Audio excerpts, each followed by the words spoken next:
You were talking about money, right? Separate yourself widely from the pack moving forward. That's something that you would be willing to have a discussion about. Because they didn't get it. They were probably like, didn't get it. Yeah.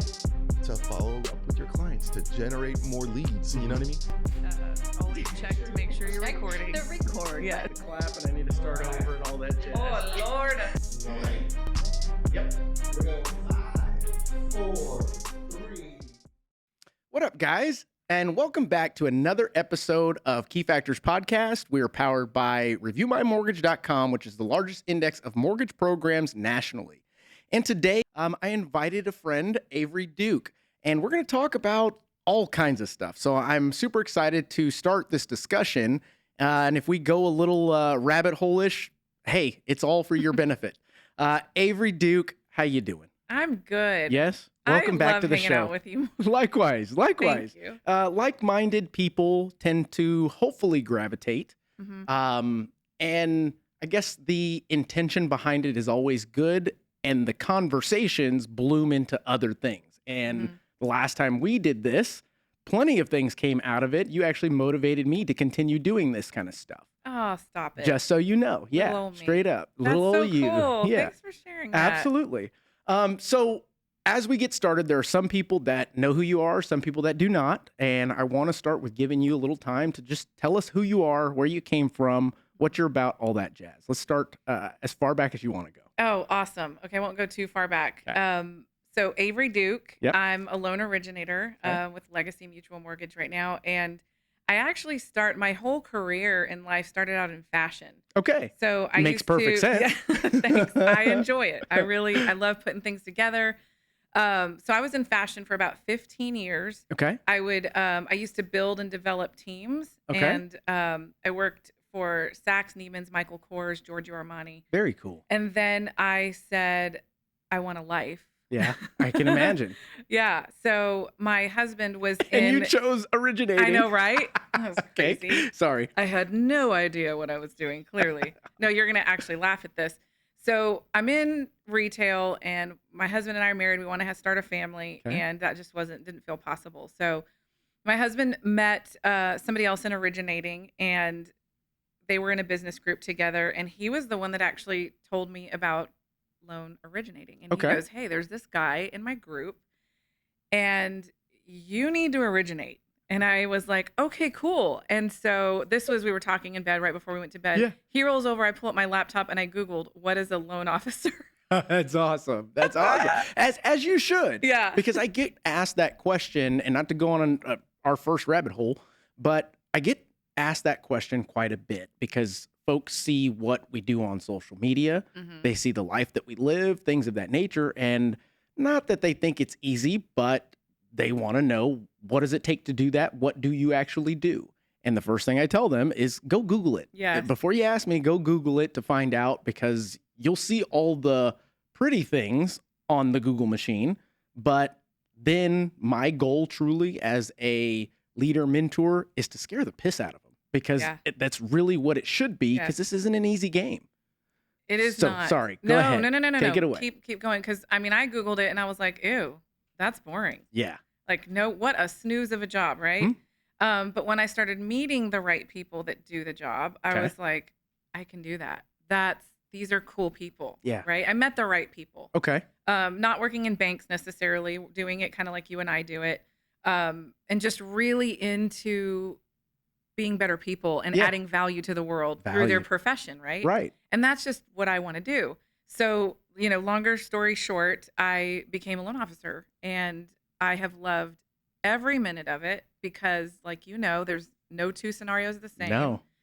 And especially with what we're going through right now, it's kind of like, what's next? Yes. Yesterday was history. Today is a mystery. Absolutely. Mhm. So yeah, that's kind of me in a nutshell. I'm a Where mom. where did you start your origination career? I started where I'm at right now. Okay, I started Legacy. at Good Legacy. deal. Yeah. So she's a loan officer, senior loan officer, veteran loan officer with Legacy Mutual. Yep. Great company here, local in San Antonio. You guys have stemmed out across the country in a couple of different places. Yes. I'm actually friends with Dan. I play cards Yeah. with him every once in a while. Oh yeah, he told me to tell you hi, by the way. What up, Dan? Shout out, Dan. So go ahead, continue. I mean, really just from there, I grew this. I remember when I used to go to work in retail, I remember waking up going, I really don't want to do this every day. It was Yeah. like I had to muster up the strength, and I don't have to do that Right. anymore. I am so happy. I've created a life for myself that I wish and I would want for everybody. Yeah. I get to pick my clients. I get to choose how I do business, when I do business, with whom I do business, as far as Mm-hmm. originating with, right? Yeah. And I literally pinch myself every awesome. day. I do. I mean, I look around and I go, man, I created this. Yeah. I made decisions in my life. I mean, not everybody leaves a 6-figure income to start from the bottom. I mean, I was one of them. I absolutely did yeah, leave a 6-figure I know a income little to bit do it. about your story, which is incredible. And my question, I guess, now knowing that is why originating in that same moment when you were Googling what does an originator do, did you take a moment to look to see what a realtor does? Because going from, let's say, fashion, where it's glamorous, fun, exciting, the origination side is not a pretty business. It's not sexy, as I would call it, versus real estate. You're selling property. Mhm. In my opinion, I tell realtors, you're the sexy side. We're kind of the get dirty and boring side of things. Mhm. When really it's super exciting on our side. It is. Yeah, You have to be cut from a certain cloth. I agree. Yeah, Because I don't desire to be a realtor. It's not something that I would have fun doing. right. I love realtors. Mhm. They hustle For the most part. For the most part. Just kidding, y'all. I mean, but they're good people, right? Yeah. They've got personality, and the right ones, they want the help, Mhm. right? And we can give them that support. But to answer your question, no, I did not Google like what is a realtor. I didn't understand the partnership at the Right. very beginning. I Okay. really didn't. I just wanted to learn and get really good at problem solving. And then I think later, give me 2-3 years, I was like, okay, now I need to understand a little bit more about what a realtor would need from me. Why Okay. would a realtor even want to work with me? Because there's thousands of us out there. Oh, absolutely. There's so absolutely. many. And I thought, well, I want to help people, but I want people to know that I want to help people. Mhm. How do I do that? Sure. How do I get my message across? Mhm. And then let me ask, when you started, I don't know what year it was, but was it more purchase heavy or refinance heavy? So I started in 2015, Okay. actually. Okay. And it was definitely more purchase heavy. Yeah. Right after that, it was 2018, and then we changed, and we had this big refi boom, Mhm. and I learned about refinances, and I love them. Yeah. I absolutely love them. And one of the things I love to do is help divorced couples. Okay. I've recently gained a designation in real estate collaboration specialist for divorce Okay. because I kept seeing these men and women wanting to buy homes and cut off because they didn't divorce correctly. Right. Again, during the refinance, right? I'd get people that were divorcing and just among all of the other refinances, right? Sure. But the ones that stuck out were the people that couldn't. And I just, my heart really bled for them. And I wanted to learn more about how to help. And I can see how that would be something that someone that loves this profession would gravitate towards in regards to a target audience, because that is a thinking type scenario in every scenario, because they're not cut and dry. There's always nuances to it. There's always things that you have to figure out, which is why there'll always be business in that aspect. For sure.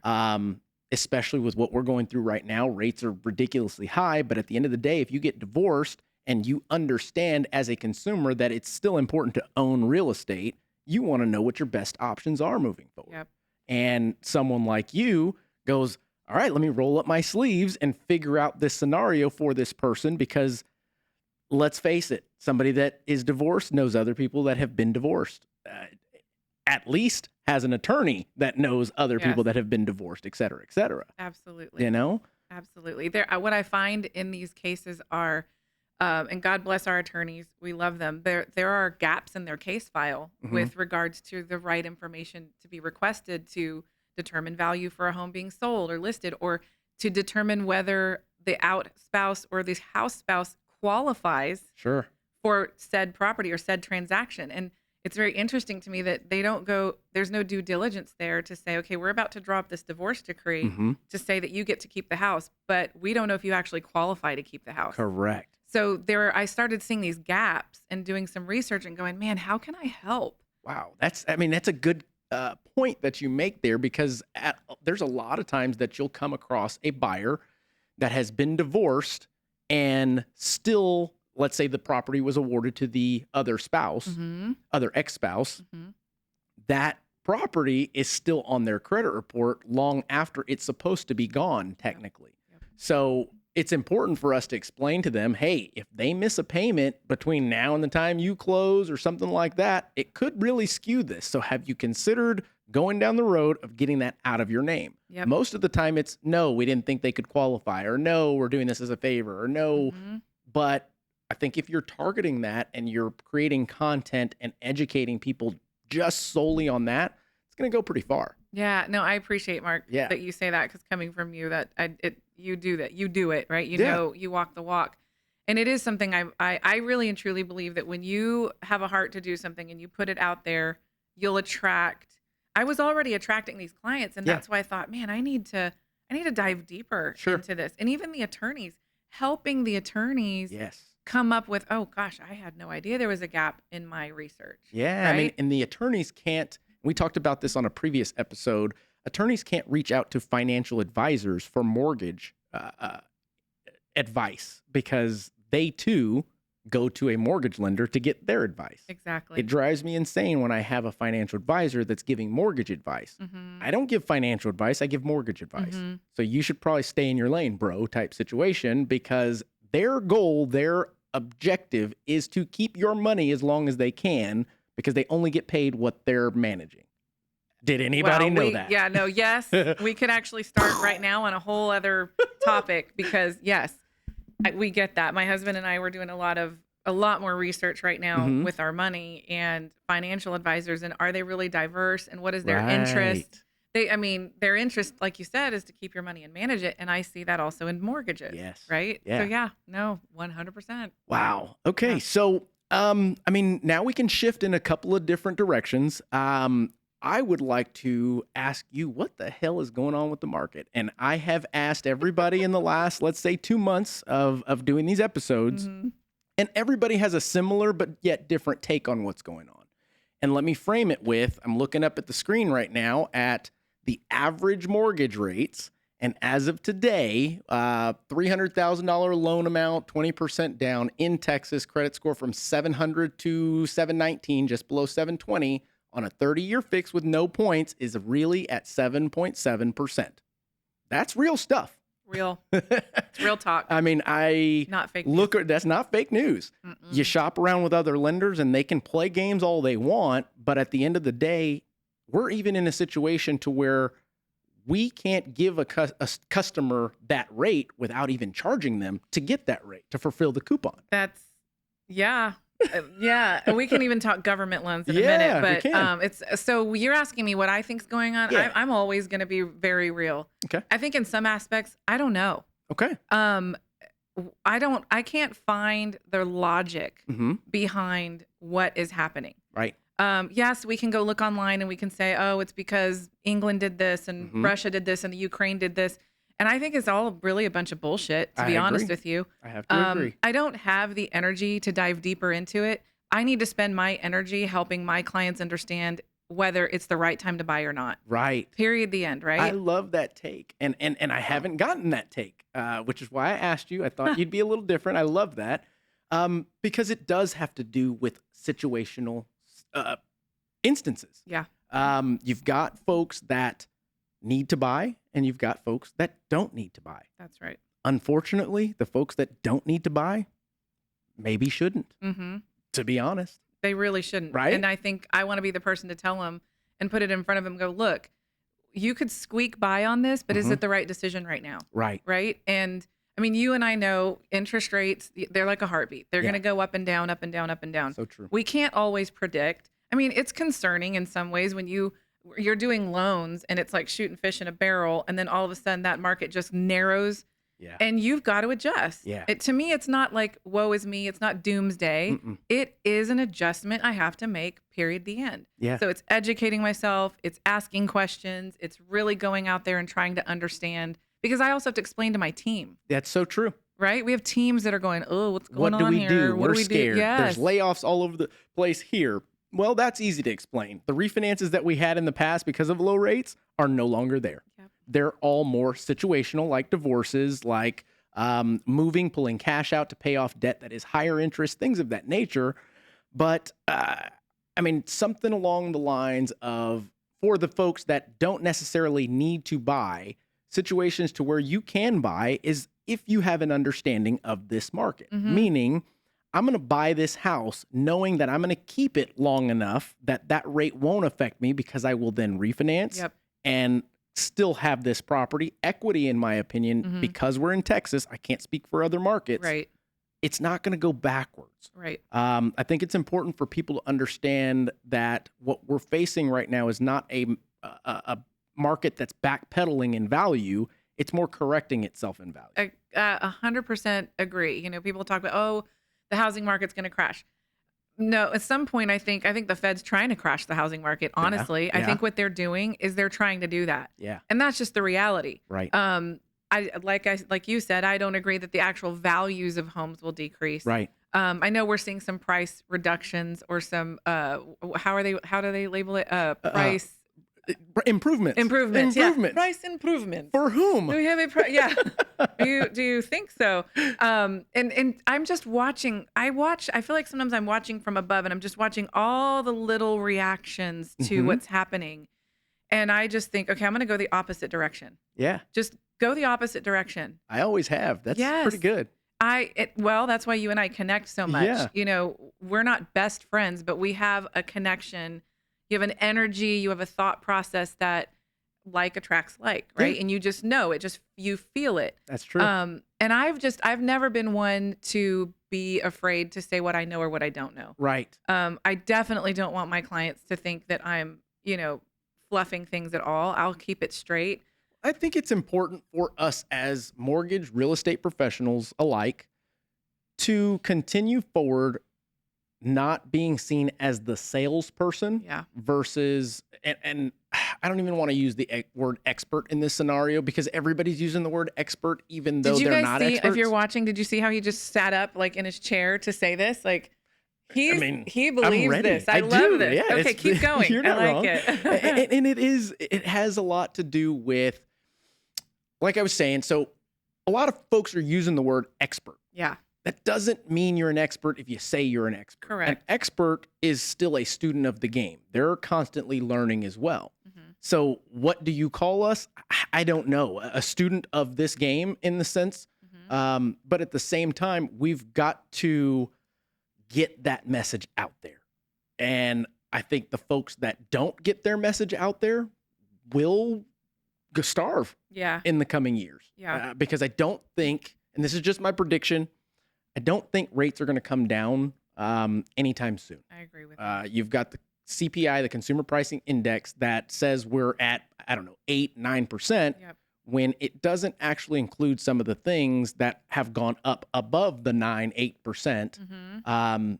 So we've got a little ways to go before people start actually slowing down. And in addition to that, we've got a ton of people, younger generation than me, that don't quite get it and are still out there blowing cash like it's going out of style. Yeah, and they're looking at the market right now going, wait, what is going on? Wait, what? The same ones advocating for renting. Yes. The same ones. Yes. Strange, because we don't want to be tied down to anything right now. What? I do agree with you in that I think people use expert loosely. I think, especially right now, you're starting to see people kind of commission breath when it's really pushing and driving home. I see videos on the internet with other loan officers saying, it's still the right time to buy. You can still buy that. And I get that. Like, you're trying to send a message to people that can afford to buy. Don't worry, you can still buy. Right. But I think the overall message is selfish. Yeah. And that for me is, I don't roll that way. I think true experts will give the consumer and anybody else the right information, regardless of whether they benefit from it or not. Yeah. You can can that, Jason. You can can that. But I think that, like you said, it's being thrown around loosely, but then at the same time, you're still trying to convince them to buy, given their situation that doesn't necessarily mean they should buy. Is it sad? Yes, it is, but it is the world that we live in, and why it's important for consumers to do their research. Absolutely. Who are you talking to? Like, ask your loan officer or ask your financial advisor. Talk to me about some scenarios where you have done X. Right. Give me some examples of, because I mean, our industry is throwing around expert and scenario, and we're scraping to come up with the right marketing, the silver bullet. There's no silver bullet. There isn't. There just isn't. What's happening is it's narrowing. And some people are just kind of going like this. And some people are going to be squished out and others will slip through. And that's what it's come down to. And that's okay. It's okay. It is absolutely okay. Because some people that have started originating, very recently are going to really hate this business now. I agree. Because it's not shooting fish in a barrel. They're going to go, oh my God. Wait, what's a 2-1 buy down? Holy shit. Wait a minute. What is this like jumbo 80, 20, 15, 5, 8, 9, 11? Like, what? And it really does. And it actually makes me excited because now our expertise comes in. It's very true. Right. I'm not going to call myself an expert, but if I have sort of an expertise in figuring this out, I get to do that now. Yeah, that's so true. Before it was just keeping up with the freaking phone ringing. That's right. Another great point. So I get excited when things like this happen. I can truly, and I'm not just making that up. I can truly say that it's like, okay, I can almost hear the Star Wars music. Yeah. That's awesome. Okay, good stuff. So you mentioned 2-1 buy down, and I will be 100% honest. I've never done one, totally understand the program. But in the past, when this kind of market occurred, I remember it was like 2018 and 2-1 buy down came out again. And it was more so a marketing tactic to get them in the door. And I feel like that's what it's turning into again, simply because of the pricing on the back end. And I want to educate our listeners just for a moment on how that's working. You're hearing a lot of content, expert opinion, educational videos on a 2-1 buy down. When you actually go to lock in your loan, number one, you can't pay for those additional points to get that. So you've got to have a seller that's willing, a agent that's willing, a builder that's willing to contribute over and above to do that for you, which is a good point. And I'm going to get to something else later that will kind of encompass all of this. But it's tough for us to find pricing for you out the gate to even get to the 2-1 buy down. And what I mean by that is when we as lenders lock in an interest rate, we've got to be at 100, which is considered par.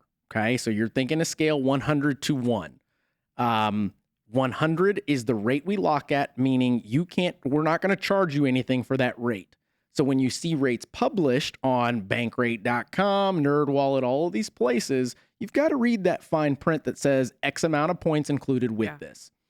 So right now we're looking at, like we saw here, 7.7% interest rate. Well, if we're not offering 7.7 and we're offering 7.25, and it cost you 3 points to get that, you've got 3 points that the borrower has to pay up front just to get that rate before they even start the buy down scenario. So now we've got 5 points on this thing, 2 coming from the seller, realtor, builder, whoever, plus the 3 points from the buyer. I think somebody needs to break that down a little bit more for them to understand if that's even worth it, or just take the higher rate, pay off some additional debt that you may have so that the payment doesn't feel as bad for the next 2 to 3 years until the cyclical thing of rates dropping happens and you can refinance.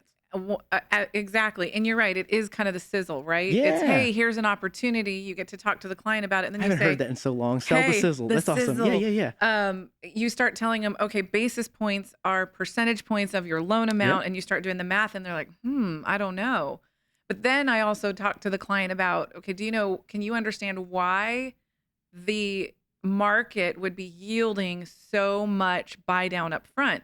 It's actually good news. Right. It means there's probably some lower rates coming at some point in the future. Right. They're not going to hold on to these notes very long. They're not going to make much money, No. so they have to make it now. You nailed it. So what I'm talking to them about is just that. So I say that's an educated decision, right? You need to decide, client, Right. is this right for you right now? Is this the highest and best use of your cash today? Yes. And if it's not, then it's not. If it is, then you know what you can do in the future. Do me a solid. Explain to our listeners what you just mentioned in regards to paying up front. The investors know that they're not going to carry these notes for a long period of time. That's why you're seeing that. Explain that just a little brief. When I say I don't know, we don't know how long. I mean, it could be a year, 2 years, 3 years. So obviously these mortgage notes, the interest rate is, we sell ours on the secondary market. Same I think here. you guys Yep. do the same thing, right? So we take a note, we make money off of the sale to the market, right? Correct. The market would buy that note from Legacy or Directions Correct. or whoever based on how much money they believe they're going to make over time, right? Yes. So what I tell the client is, look, they are charging you up front. So they're making their money in the 5 points. Yes. That's a lot of money. Yes, it is. Right?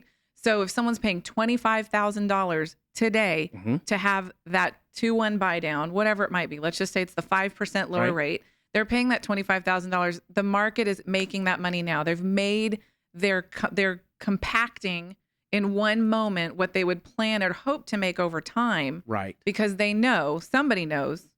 I'm telling you, I don't know what's You're going not on wrong here. You're not wrong. I don't know what's going on here, right? But somebody knows this isn't going to last as long as it would need to make money off of a purchase today. That is on the money. And I believe the last time that this occurred, we didn't see margins the way that they are because we didn't know that it wasn't going to last long. Right. So you had par being able to be hit back then, 2018, and they've learned from that. Meaning, if you are going to refinance your house in the next, let's call it 3 to 5 years, but you're buying a note that you're supposed to be getting interest for the next 30 years. Yeah. I mean, what's the point of buying that note? Right. They would just say, no, I'm not going to take it. Yep. Versus let me make some money up front. If you refinance down the road, that's okay. At least we made something to lend you this money. 100. Well said. You know? Like much smaller, much quicker. No, I mean, it's just But summing yeah. it up. Yeah, absolutely.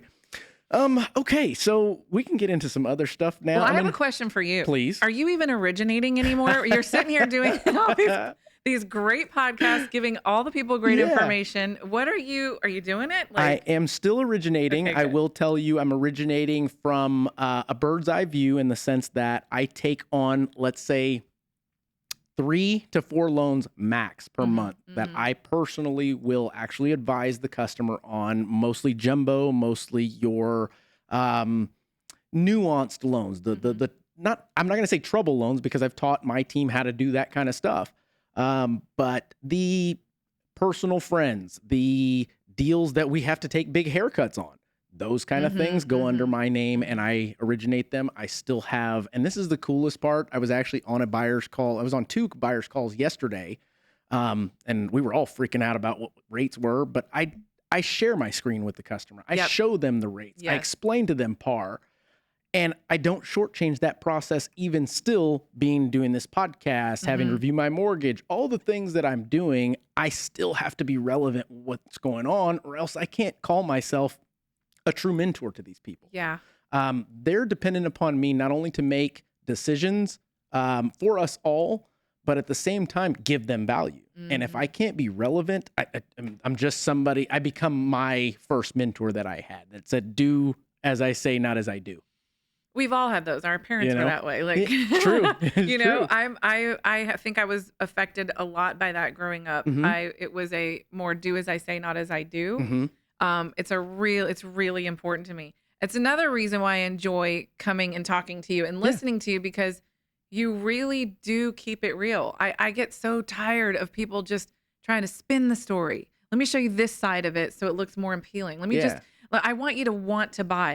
And it's people see through that. Yeah. You know, and they may not say anything. They may not be brave enough to say it. Sure. But I think there's a movement of people right now that they want to be told the truth to. Yeah. Because we do see it. I mean, people are still trying to, I'm not getting political here because I'm not that way, but people are still trying to figure out, was COVID even real? You know, Right. there's these arguments, That's so there's a true. lot of divisiveness. And so I think coming from that and what's going on in the market, and we can't, I mean, let's be real, Mark, there's not a real explanation for it. I mean, No. there are a number of things, No. a number of reasons we could give, but there's not really a real explanation. In addition to, once you give that real explanation, tomorrow comes and And it's everything different. is totally different than Yes. what you said, and you look like a fool anyway. Absolutely. So Why? Because everything's at everybody's fingertips. Everybody's got access to YouTube, and everybody on YouTube knows exactly what they're talking about. See? Us? here's the truth. People write theses Mhm. on proving their point. You Ah, can prove any point any way you want, yeah. right? So I mean, it's what I say about Google. You can find whatever you're looking for, right or wrong. you absolutely can, and I know that. Hmm. So I'm not trying to get a doctorate in lending. I'm not Right. trying to get a doctorate. I'm not trying to get published. Not for lending, right? Right. And so I just want to tell people, here's what's going on right now. Mhm. And I do the same thing as you do. I share my screen. Mhm. I want you to see what I see. I want Yep. to explain it to you. I had a client that was just like, please, please, please get me a 4% interest rate. And I'm like, you get me a time machine and I can do that. Yeah. But that's I the can't, only you way. know, like it's just, I want to help you, Yes. but I'm going to keep it real. That's it. I mean, here's another one before we move on to something else, maybe. You've got folks selling arms thinking that it is the ticket, the golden ticket to getting this person into a home. Mhm. And you look at the margin on that versus an actual fixed product and you go, wait a minute, we're 3/8 off. Why would somebody make that decision to do that? Right. Put your risk, and it's not necessarily a risk of our rate's going to come down eventually within, let's say, 5, 7, 10 years, because they will. Yep. It's more so, will you qualify when it's time to get that out of your name? I know. Nobody knows what the future is going to hold for Mhm. that aspect unless you are living on retirement already Mhm. and your income is fixed and your credit score, is going to be, there's just no way. Yep. So why take that risk based on saving $100 a month?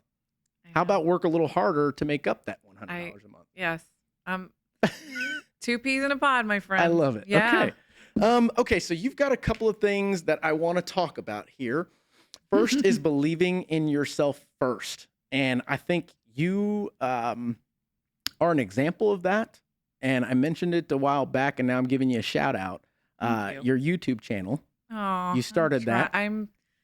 You're doing. Yes, I'm You're doing. We try Thanks, I know. until you give up, and then you're done trying. You're right. I appreciate that. But at the end of the day, kind of like when I started this, I started doing videos by myself, staring at a screen. And to be honest, it was the hardest thing that I've done in a while. Mhm. I thought it was going to be a piece of cake. Like, there's nobody in the room. Mhm. What do I talk about? Mhm. I mean, it was weird. It was so weird. Yeah. And I think we just published our 100th video on That's awesome. YouTube, and I'm finally starting to get some people that are subscribing. Many people will watch, but they won't actually take the next step or yeah. comment or what have you.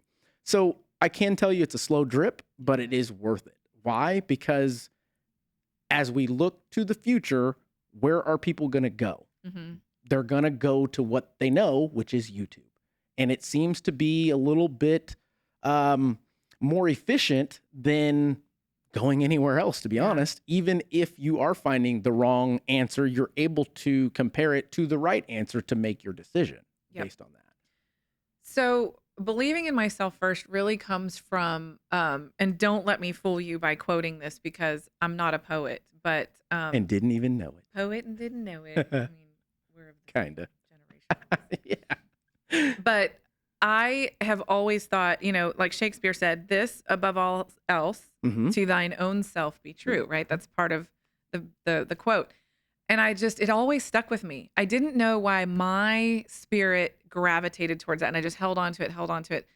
And so I've always been able to make decisions that freak people out. Okay. Like, wait a minute, you were in this like really cool, secure space and now you dipped out. Because I believe in being true to yourself. I didn't believe I had to stay in fashion forever because I was really good at it. And it's what I've been doing for 15 years. Okay. It's not what I wanted to do anymore. So I Right. was going to be true to myself. And in believing in myself, I think you cannot be truthful. You cannot tell the truth to your client. You cannot tell the truth to anyone unless you first believe yourself. If I can't even trust myself to make a decision, and I can't tell you how many people are out there are a lot of people out there that will never say it, but they can't even trust themselves. They have to probably consult with 4 or 5 different people on a decision they know they should make, but they need to hear from somebody else that it's okay to do it. Yeah. You are not one of those people. I'm not like that. As a matter of fact, when I think, should I ask somebody? I always tell myself, no. I don't. I don't need to, because I don't need permission, and I don't need to explain why I want what I want. I can want what I want. And I'm Yes. teaching my daughter that, right?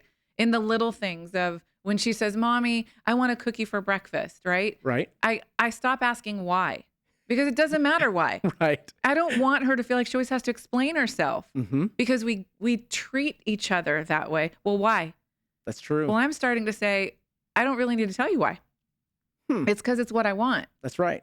If you have another question that's more relevant, well, that's different, right? I like that. Yeah. So I am of the belief, and don't get me wrong, I have to exercise in it, right? We all do. I mean, that's anything that we do when it comes to new habits, believing in something that you want to see the outcome of. You've got to, in addition to buying in. Because gotta you buy ask, is somebody are they gonna agree with what I have to say? Are people what are they gonna think? And I'm like, honestly and truthfully, let's be real here. Do What I does it care? Do matter? I care what people think? I think sometimes, yeah, I do. You have to, If to you're a certain being extent. truthful, you do. I want people to listen to me. I want what I say to resonate with Right. people, right? Right. So it's how you say. I educate myself on how to deliver a message. Mm-hmm. So I do care, but ultimately, I want to be happy. I don't want to be right. Right. My husband and I have a saying. It's what's right, not who's right. I like that. So what is right? Yeah. I don't necessarily want to be right. It's fun to be right. It's always fun to be right. Pick your battles. But starting a YouTube channel, or I want to write a book, and I'm starting, and I'm scared as hell. I don't know what I'm doing. That's I truly awesome. don't know what I'm doing. But you know what's so fun? That I don't know what I'm doing. Going through the journey. Going through the journey. Yes. Do you have a and name starting for it yet? So I can put it out there. I'm not telling a whole lot of people, but Okay. now I guess I am. Well, whoever watches. I mean, we So, only have like 3,000 views thus Gosh, yeah, that's they'll forget about me later. far. No but, way. hashtag all of the above. Okay. Yeah. So Okay. do you remember being in college or high school and doing the fill in the blank, the pencil test? Yeah, 100%. And I mean, I'm not gonna lie, like I was not the honor student. I wasn't among the brightest. Me neither. Right? Me neither. Not in school. Funny how we turned out to be pretty damn smart. I know. I feel like I'm really smart now. I mean, but I'll tell you what, every time I wasn't a good test taker. Most of us really aren't. Right. I would look at the test sheet and I'd go, damn it, I don't know. What's the best answer? Well, all of the above. D, all of the above. Some people would say C, right? Like Right. whatever. They had their favorite number, but for letter. But for me, it was like, okay, all of the above. Becoming a woman going from fashion into a male industry, Yeah, right? you're and not wrong. originating.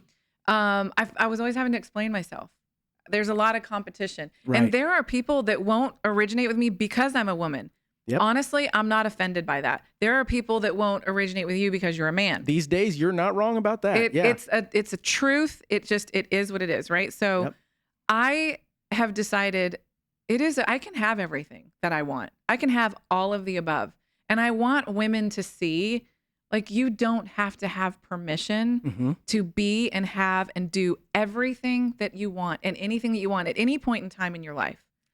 That's So that's what awesome. it's about. That's a great message. And I guess after you're done with that, are you going to do one none of the above to come back? Ooh, that's kind of Isn't that fun? good. That's good. Start with the end in sight. It So happened start here. this book with the idea of something like that. Anywho, that's just there's my 2 cents. Right? Thank you. No, I appreciate your 2 cents, but I'm excited about it because the more I think about it, I think I've got stories just about being a mother, being a wife, being an originator, being a daughter, being a sister, being someone who's very direct. Right. When you're direct, you can be misinterpreted. People are True. offended by directness. Very true. I'm very direct, and I get what you're saying. And then also just learning, I don't need to tailor my answers for people's feelings either. right. Right? Because we grow up I grew up in an environment where I had to be accommodating and make sure that people feel good around you and feel seen and, Mhm. that they're taken My care pleasure. of. Yes, my pleasure. Right?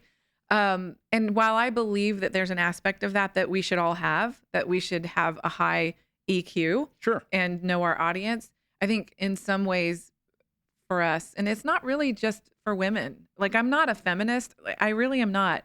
I'm really for humanity. And I love that you just said that, because you don't have to be a female to be a feminist. A feminist is just for women's rights and all that jazz, Right. which I believe you guys have some rights by all means. And I guess to further your point, number one, I think it's amazing the amount of work, stress, and everything else that you women do, my wife included, her running the insurance company, real estate, our flips, our kids, the whole 9 yards without excuses, and everything else, you doing the same thing and now branding it into something that you can motivate others, inspire others to do the same thing. I think starts with getting rid of the victim mentality. Oh, you like legit read my mind. Does that make sense? 100%. You know, I tell people this a lot. I don't know why I end up, I feel like I end up counseling almost, you know. I have friends around me that, you know, thankfully regard my opinion because I'm very direct, Sure. right? I mean, they know they're going to get the truth from me, but I tell them, look, you're a victim the first time, but after that, you're a volunteer. I like that. Yeah. Because you can't just keep being a victim. And Yeah. I want to pull us out of that mentality of, look, once it's happened and you see, okay, I see 1, 2, 3, what's going to happen. It is now on you to make the necessary steps to decide, I'm staying here, but under my terms over, and this is what's going to look like, or I'm moving on. Right. And again, on my terms. Like, it is okay for us to set the standard of how we will live our life. Yeah. I don't want to live a life of like, woe is me. My husband gets to get up and go to work and just head straight on while I've got to do this, this, this, and this. I don't have to do anything. Right. If I can sit down and find a way to communicate better with my husband, and we can sit, because he does love me. Yeah. I mean, I know that you love your wife. Absolutely. And that if she came to you and said, look, this is really hard for me and I need help, you'd do it. I'd say, suck it up, buttercup. I'm just Right? kidding. Babe, Yeah. sorry. Just kidding. I'm No, going to tell her. I'm going to tell her because I'm going to see her later at Yeah, gymnastics. no, but you're not wrong in that instance. And let me ask you, is it the power of the vision, goal, drive that helps you just muscle through that and not worry about how difficult it is or what else you have to do? Because you guys just tend to just do it. I mean, by We all means, do. you just do. It's funny because you've articulated it well. There are a couple of girls in my office right now recently had babies, and they're going before the babies were born, how am I going to do this? And all of the other women said, you just do.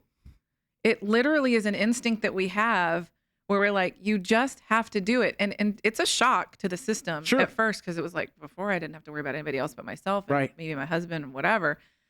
So yes, we do it. But for me, I don't want to just do it like a zombie. Yeah. And then I'm complaining and I'm gaining weight and I'm drinking my wine and I'm talking shit about my husband to all the girls during like whatever session that we have.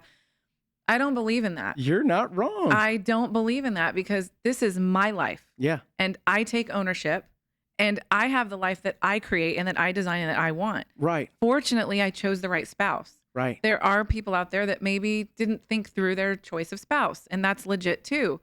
But you have to come to a point in your life, whether it's your job, your relationship, your circumstances, your health, whatever it is, Yeah. there are choices. You're right. You're and right. we can take them and we can make them, and that's it. There's no other.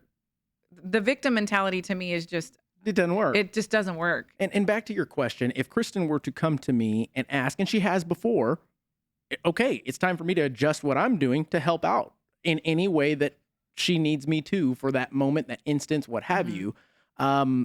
But it's very rare. And then that's why I guess this topic is resonating so much, because Mhm. I'm now looking back and going, "God damn, she's a badass. Y'all are badasses." Thank you. It's true.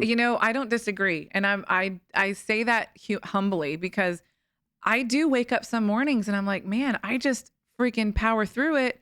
And my husband, who loves me very much, who's incredible, Right. by the way, he just, there have been times where I've told him, hey, I don't have the luxury of that. Right. And he kind of looks at me like, what? And that's condescending. No, but right? it's not necessarily, because it is true. We don't always notice it in the moment, but I Yeah. guarantee you your husband knows what you're talking about. He does. He just kind of, oh shit, she noticed too. Yeah. Well, I mean, it's like if people only do what they're allowed to do. That's true. I can't blame him. Like, That's I'm true. letting him do it. I'm letting you Yeah. wake up in the morning, hightail it while I make the bed and I whatever.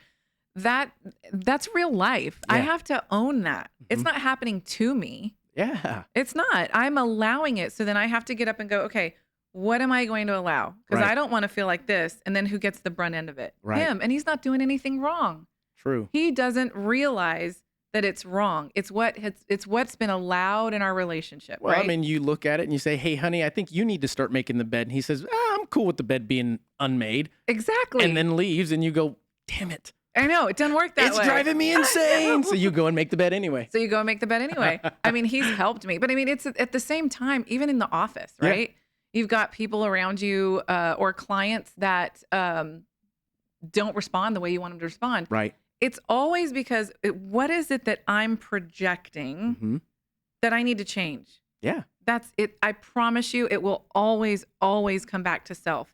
So if I'm true to myself, if I start understanding why I feel the way I feel about things and I can articulate it to myself, Hmm.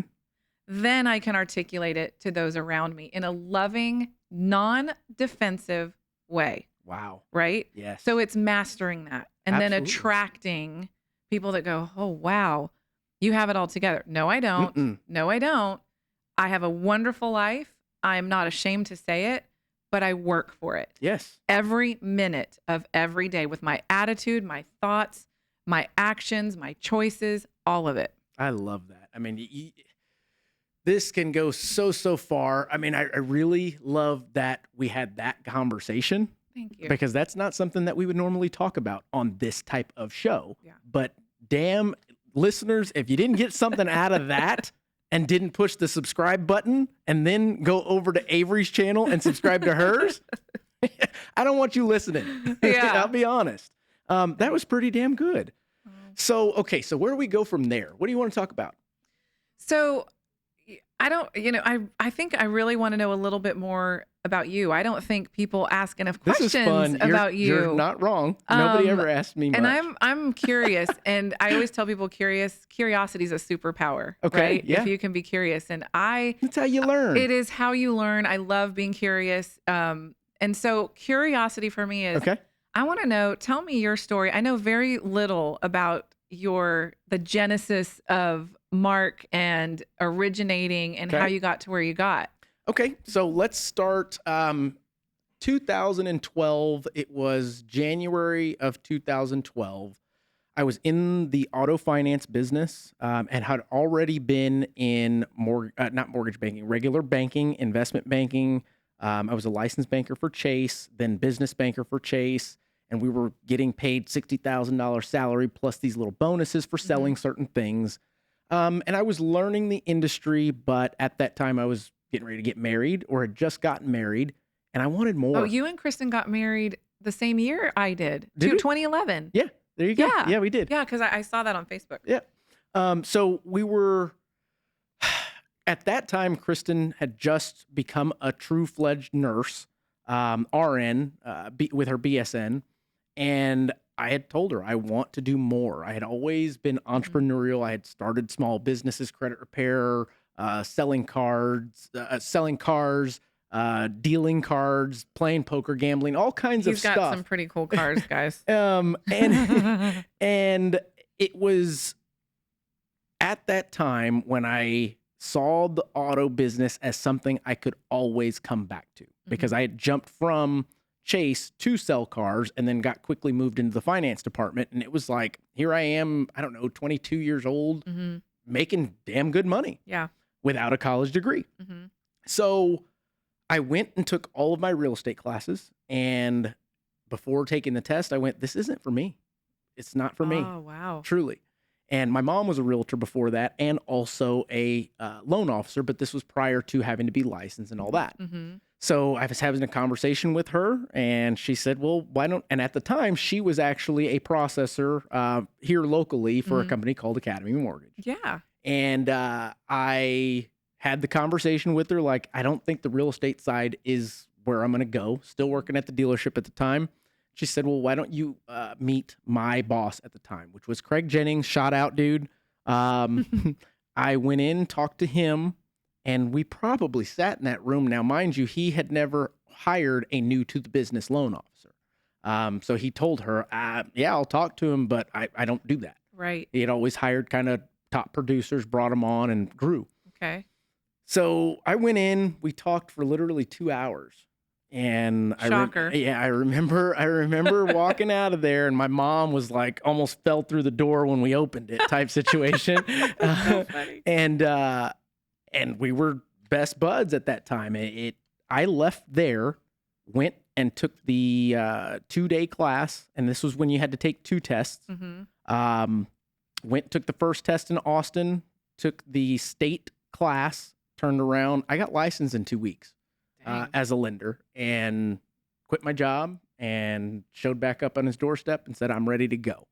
Most people have to study for the test for 2 weeks, let alone do it all in 2 weeks. Yeah, That's I awesome. just did it. And because that was the key to making more money and having somewhat of a life. And that was my mindset back then. Because I made decent money as in car business, but it wasn't for me. I didn't like getting over on people in order to make good money. So once I passed that test, I showed back up, boom, I'm a lender. He hired me, put me on a $4,000 a month guarantee for 4 months. And after the first month, I said, take me off. Yeah. That is a true story. I said, take me off. He said, once I take you off of this, I can't put you back on. At that time, I didn't know better. Okay, yes, take me off. I just did the math. I've got at least $1 million in the pipeline closing over the next 2 months. That equates to $15,000. Okay, I think we're going to be good. Take me off. I want 15. That's right. Yeah. So I never looked back. It was 4 years into that when it was only 3 years into that it was time for me to grow a team. And luckily, I had friends around me, not locally, but nationally, because Academy was a large company. And I made the top producer trip, which was $12 million the first year that I was there. So I got to go and meet all of these people that had been originating for years and years.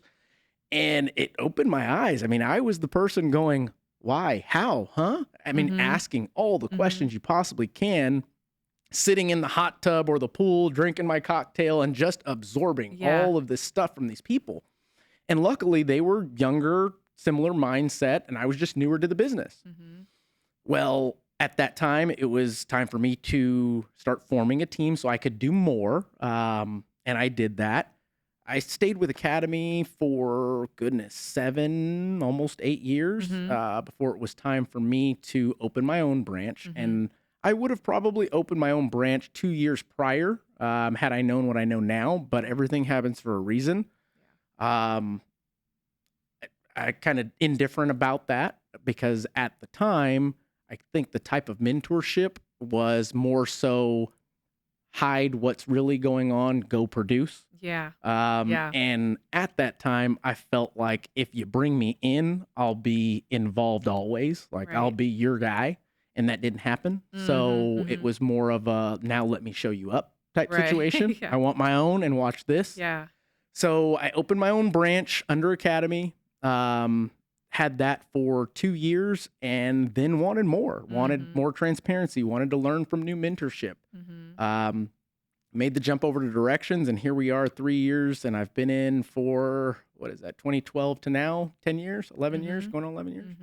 Yeah, and loving it. Yeah, no, and you're great. You're great at it. You can tell when somebody loves it, right? It's just, you exude it, and it kind of comes. So where does your risk threshold come from? I've always had that, and but that's from almost where? a gift like and your a dad, curse. your mom, like something good happened, something bad happened? Like what happened? No, I don't think it's definitely from my mom, but I think I'm a little bit, and no offense, mother, I'm a little bit more educated or more eager to consume knowledge, education versus just going through it. And I do all the legwork, all the research I possibly can. I'm somewhat a cool nerd, as you would say. I don't sleep much.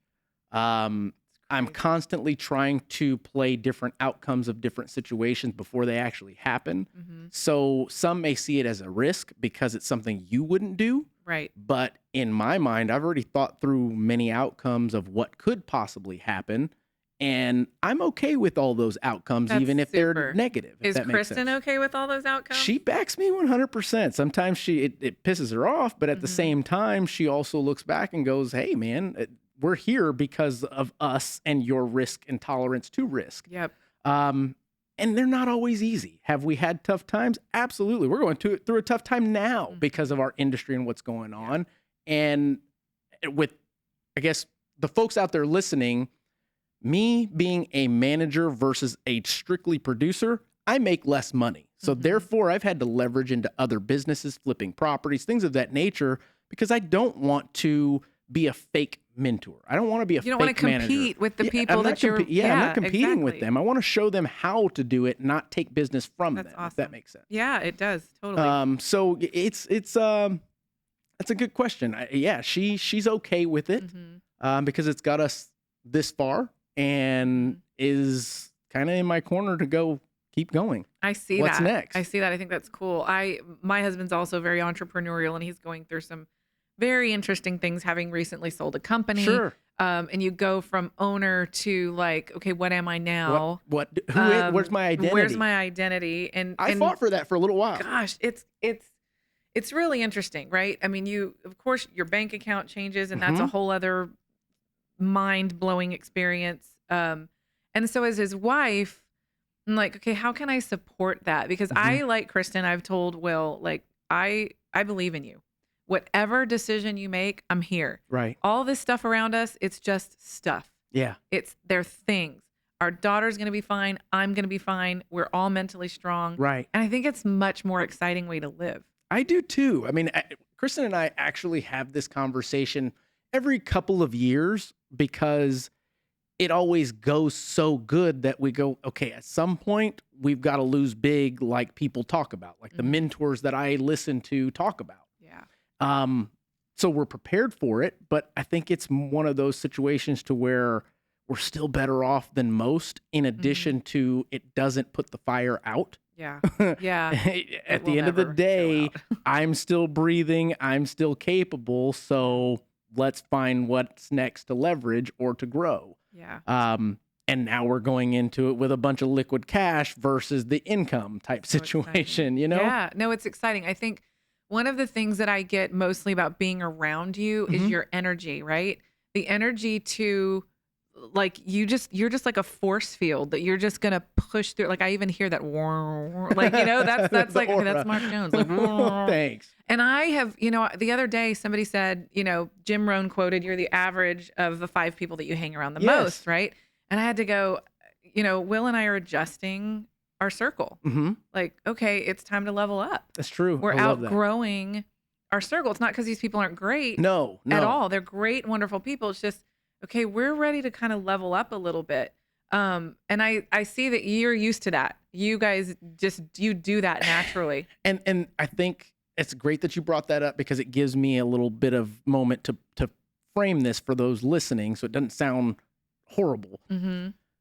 Yes, I started that very young. I started that like at age 18, 19, where I had to leave friends behind because I knew that, damn, I can't sell weed anymore. Yeah. Damn, I can't do this. I can't be around that That's anymore. gangsta. It's super That's gangster, but gangsta. hey, I knew how to count. But truly, and we've all got the friends that are still in the high school mentality and wonder why they haven't progressed. And we've also got the friends that are in the high school mentality, but have progressed by way of seeing your actions and it inspired them that it's possible to do those things. I think it is tough for someone that doesn't have that mindset to not be a hater and more of a advocate or fan to follow in your footsteps. It's a tough pill to swallow because we all have egos. We all have everybody else watching us, or so we think. Yeah. That then leads to, oh, well, you're just doing what... No. I'm doing the right thing, what I believe to be the right thing at the time. Who knows? I could have gone down this path and lost all my friends, and it didn't pay off. But I can tell you the friends that I left behind and were able to pick up down the road, those were the true friends. You guys know who you are. I mean, it's true. Yeah. And because I live in this house or this neighborhood doesn't change the conversations that we have, doesn't change what we do when we're around each other, if that makes sense. I don't act like a snoot because hell no. No, you're not like that at all. No. But No. it is tough living that and then having the moment to think about it, if that makes sense. Like, yeah. man, I'm looking back going, gosh, I wonder what they thought. I don't care anymore. Yeah. You either kind of see what we're doing and ask questions, or it is what it is. Yeah, there's a poem by Marianne Williamson. Nelson Mandela is always attributed to quoting it, and I'll let everybody look it up because it's kind of long. But there's a part in the poem, and I have this up in my office, that basically says, "Your playing small doesn't do anybody any favors." Right. And I, and I say yes, women, this mostly women, but not all women. We're kind of told to like play it small. Like I had a really good vocabulary at a young age. And people would make fun of me because I'm using all these words, and it was intimidating to them because they didn't understand. So I had to squash my words. And in a way that's good because I do want to be relevant to people. Sure. Right? I can't be using inside language, finance language with people that don't know it. So that's good. But in many ways, like for women, like how fast they mature, what they look like, what they're wearing. Do you wear makeup? Do you not wear makeup? Is your hair curly? Is it straight? And it's not just for women, but it's a big thing on women, right? Makes sense. So you learn to shrink yourself, to not be seen. And I'm starting to learn, I'm still in the middle of this of like, I don't need to shrink myself. I should show the grandeur of who I am and who I was made to be and shine it like a light so that others can say, God, I can do it too. Yes. And I am so passionate about that.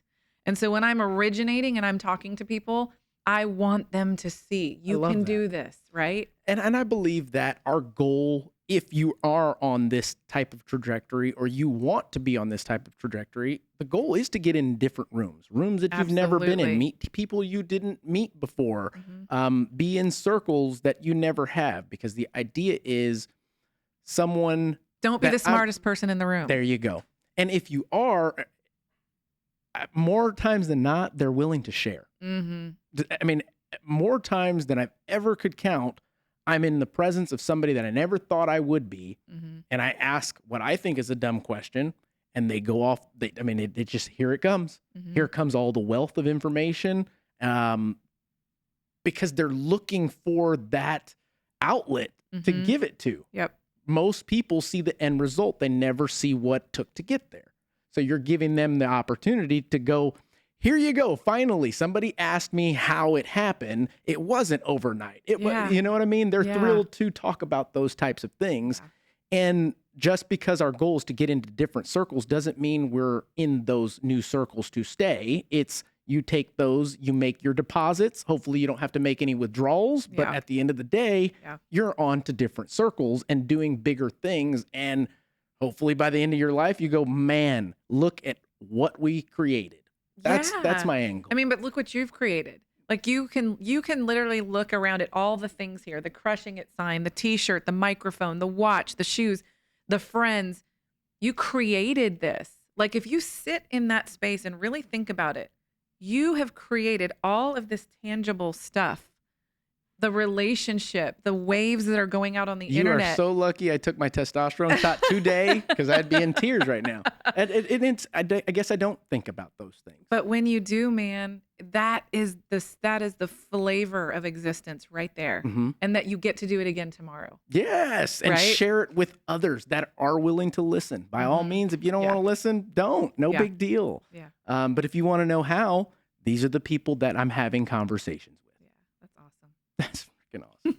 This was awesome. How long has it been? I feel like that was like 10 minutes. Wow. Okay. So there was a couple of things that I wanted to mention before we get off of here. And it had to do with a video that I watched on the way to the office this morning. And it was an old kind of grainy video, but I jumped into YouTube and typed in how to stay relevant in a down market. And Oh, so you typed it in. just Thought, typed it let's in. see what comes up. Okay. What pops up? And my picture came up? No, when Okay. That's awesome. That was the definition totally- of dope as no. That's awesome. So this video, and it was like a 6-minute long video. I sent it to my loan officers this morning. Had 3 nuggets that I think get repeated quite often, but nobody really takes note of them to actually implement. Kind of like going to a seminar. You get pumped up, you leave, and that's Yeah. that. You don't actually do it. So there were 3 things that I would love the listeners to take from this, because if you're a mortgage professional, real estate professional, you have the opportunity to do these 3 things. We'll start with number 1, create consistent content, and a lot of it. Put it out in all platforms. Why? Because as we move forward with technology and the things that we're doing, the only place people are going to see you is on the internet, on social media, things of that nature. You can only spread yourself so thin in person. So you've got to use the other tools to leverage, kind of like what you're doing with YouTube and Facebook with your quick shorts. It's perfect because then people have the opportunity to discover you. And then when they do, they want to know more. And if you have no more behind it, well, then that's that. That's the end of that journey. The second one was, let me see here. Be active, be an active, and I use the word expert. He used the word expert, but in your community. And what I mean by that is give seminars, give buyer presentations, do the things that others are scared to do. And then I guess that kind of can parlay to press record, put it online. Yeah. You've already done it once. Yeah. What's the point of not recording it and capturing it and being able to utilize it later? You know, learn some technology. It's not tough. And even if it is, you can still learn it. If my dad can learn it, you can learn it. And then the last one was providing value that is not usually provided. And for some, it is usually provided. I would say more so top producers. But for a lot, it's not. When you're dealing with a customer, it's typically a one-way street, meaning you're getting business from them. You're doing their home loan. You're selling them a house. Well, take the extra step to find out what career your borrower's in, what trade they do, their crafts, and find a way to get them a referral too. Yeah, love now, that. all of a sudden, you've created another spigot that you never know is going to start flowing. Throwing the love out. That's exactly right. Reciprocating in a different direction. Yes. So I think those 3 things, I don't know how old this video was, but like I said, it's kind of grainy, but it had those 3 points that still relevant and strange, right? Yeah. It's like this stuff is secret, but it's all over the place. Yeah, it does. And it's the same, like over time, it doesn't change, right? We should be putting the love out, like finding ways to add value to other people's life, learning more about other people. What are their kids' names? Where do they go to school? Right. What does the wife do? Like find a way to be genuinely interested in other people. And I think the genuine part is the part that people can tell or not tell, or not necessarily not tell, but they can tell whether you're genuine or not. Buy into your career and what you do, because people will know the difference. Absolutely. And your streak will be very short-lived, unfortunately. So there's a quote that actually you put out there that resonated with me, and I still say it. You can fake the work, but you cannot fake the results. So true. Right? You can't. You cannot fake it. No. People can smell it. So you can say, oh, I'm doing the work. I'm doing this. I'm making the phone calls. Yes. I'm putting the content out. But the results are not fakeable. You're not wrong. And final point here. In the last, how long have I been a branch manager? 5 years now? 4.5, 5 years. So I started this business, the top producer business, using social media. I would go to consumers directly, or they would come to me because of all the content I had out there. I still educate and motivate the loan officers to do the same thing. Guys, you've got to focus on your spheres and make your sphere grow and grow and grow. Yeah. But don't ever forget that you've got to also be on the ground putting in the work. Yeah. You can't just put it on social and think that the business is going to come. That's not how it works, because a lot of folks will go back to my social back then and go, well, I mean, you were getting all these likes and blah, blah, blah, blah, blah. Yeah, but at the same time, I was in the streets meeting people, shaking hands, kissing babies, the whole 9 yards. And I was just documenting what I was doing on the line. Yep. Whereas now I feel like we're documenting BS. BS, Fake fakeness, stuff. fake news. Yeah. We are documenting fake news. I think, again, women especially, like Mhm. and it's not really just women, it's men, but of course I'm a woman, and so I see more women's stuff on social media. Sure. And we're algorithm. just, it's the stinking algorithm. We're faking it. We're Mhm. faking our courage. Mhm. We're faking our happiness. We're faking our content. And I'm not afraid to say I'm unhappy. Yeah. This is I'm not unhappy right now, thankfully. No, but the But concept. when I am, like, I'm unhappy. Mhm. This is not, it's okay. Like, my husband and I think we have discourse sometimes because he wants things to be happy all the time. Right. And I have to tell him, it is not negative to be unhappy. Right. It is not. It is negative to hold on to it, I agree. right? Yeah. So Similar to my concept of conflict isn't bad. Conflict is bad when it's unresolved. Absolutely. But you're right. We're faking all of this stuff, but and we wonder why. Hmm. Why would anyone fake it? Right. To be accepted, right? We want to be seen. People True. want to be seen, which is why if you know people want to be seen and it really resonates with you and you really do care and you really do want to make a difference, because none of these points that you're making are going to mean anything to a person that's just trying to be transactional You're and right. make more money. It doesn't mean anything. It falls on deaf ears. Right. But for the people that are listening to us that are going, I really want to live a good life and I want to make a difference. This is the stuff that you gravitate to, that you hold on to, and that you do the work. Yeah, absolutely. Absolutely. Just what you said. Okay. Well, guys, like I said, if you didn't get anything out of this, open your ears. I don't know how to do that, but do your best. Is there anything else, Avery, that you'd like to share with our listeners? Because I think this has expectedly been an epic episode. You're so amazing. It's true. I appreciate you for saying that.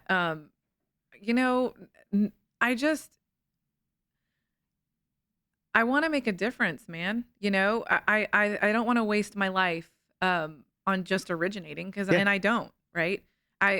I want the people around me. I want to be intentional with the people around me. I want to be intentional in my marriage, in my role as a mother, as a friend.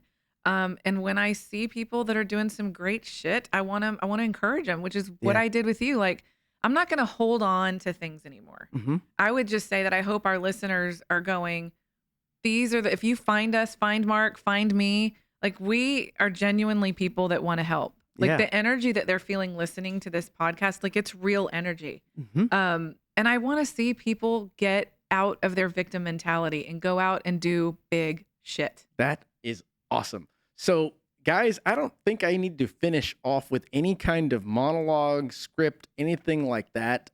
You heard it from Avery. Plenty of key factors that we went over there. But I think the biggest one is continue to listen, because you really never know what you're going to get out of these episodes.